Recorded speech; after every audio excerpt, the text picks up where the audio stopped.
Muling haharap sa mabigat na hamon ang Los Angeles Lakers sa kanilang laban kontra Detroit Pistons matapos kumpirmahin na wala pa ring Rui Hachimura, Austin Reeves at Gabe Vincent. Sa isang matchup kung saan mahalaga ang buo at consistent na rotation, malinaw na dehado ang Lakers laban sa mas sariwa at mas kumpletong Detroit lineup. Sa panig ng Lakers, patuloy na binabago ng injuries ang kanilang game plan gabi-gabi. Ang pagkawala ni Hachimura ay malaking dagok sa physicality at wing defense, habang ang kawalan ni Reeves ay ramdam sa opensa at ball movement.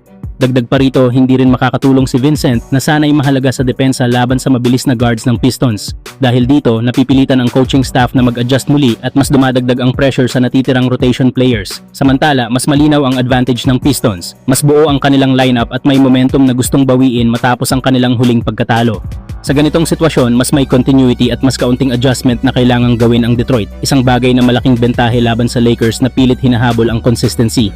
Para sa Lakers, kakailanganin nilang umasa sa disiplina, effort at star power ni Luka Doncic, LeBron James at DeAndre Ayton upang manatiling kompetitibo. Ngunit sa harap ng isang mas healthy na kalaban, malinaw na manipis ang margin para sa mga error.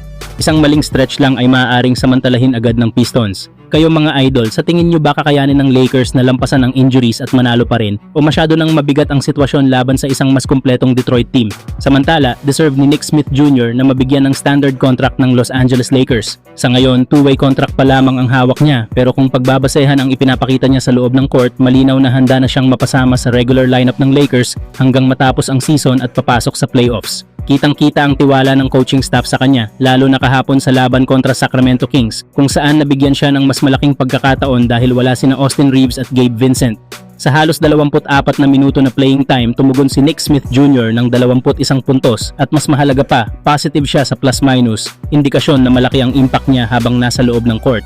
Malaking bagay si Nick Smith Jr. sa bench unit ng Lakers, lalo na pagdating sa scoring. May kakayahan siyang lumikha ng puntos sa sarili niya at hindi natitinag sa pressure, bagay na hinahanap ng Lakers kapag nagpapahinga ang mga pangunahing star tulad ni LeBron James at Luka Doncic.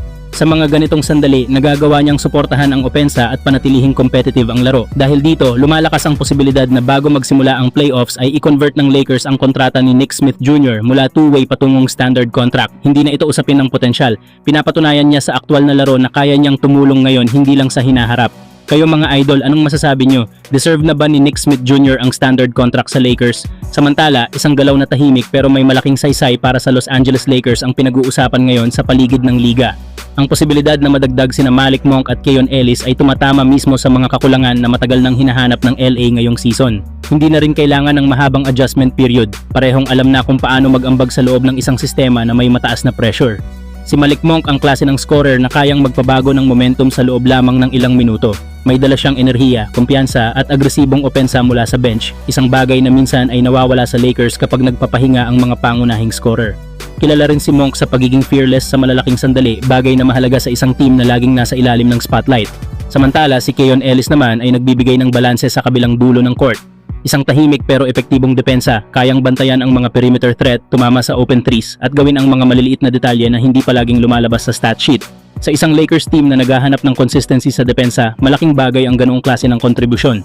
Hindi ito yung trade na sisigaw sa headlines o magpapasabog ng social media. Pero sa basketball, madalas ang ganitong klase ng galaw ang tunay na nagpapalakas ng tsansa manalo. Mas maayos na spacing, mas solid na depensa, mas malalim na rotation, at mga manlalarong handang tumulong agad. Para sa Lakers na gustong manatiling kompetitibo sa kasalukuyan habang iniingatan ang kinabukasan ng roster, ang ganitong upgrade ay mukhang praktikal, matalino, at tamang-tama sa direksyon ng koponan. Kayo mga idol, anong masasabi nyo? Ito ba ang klase ng move na kailangan ng Lakers para mas tumibay ang kanilang laban ngayong season? Pass is just a little too far. Nixon coming ready for two.